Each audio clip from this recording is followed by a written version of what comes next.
Спасибо, ребята, за этот прекрасный танец. А сейчас для вас... Извините, пожалуйста, у вас ремонт идет, да? Я не хотел мешать, да? Сори, да, иду.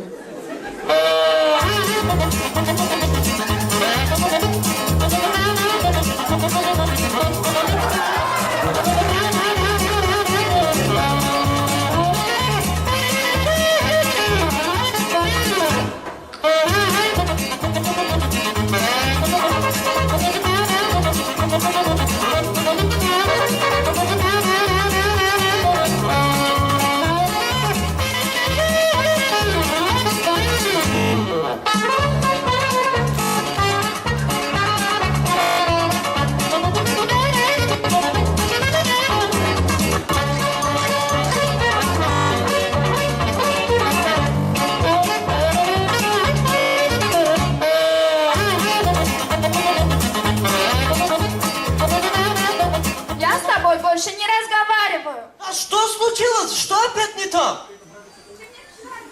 Ты мне вчера обещал позвонить и не позвонил. Я ждала до 2 ночи. Ой, я же тебе вчера 5 раз позвонил.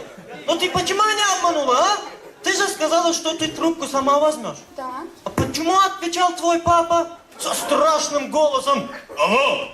Я с трудом отмазался. Извините, это автосервис? Так тебе не надо. Так тебе и надо. Да ладно, Айнашка. Ну это все пустяки. Я каждый раз тебя сюда зову.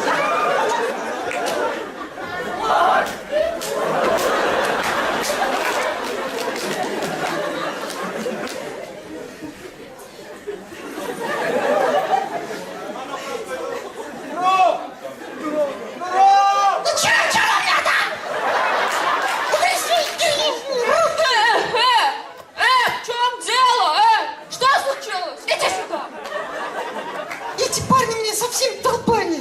Айнашка, у тебя все хорошо? Ты кто? А ты кто?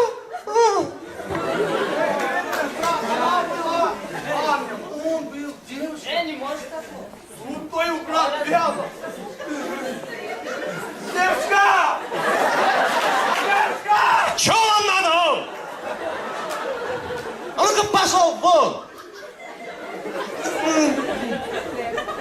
Все нормально, Айнашка? Да, все хорошо. Ну, короче, я хочу тебе сказать.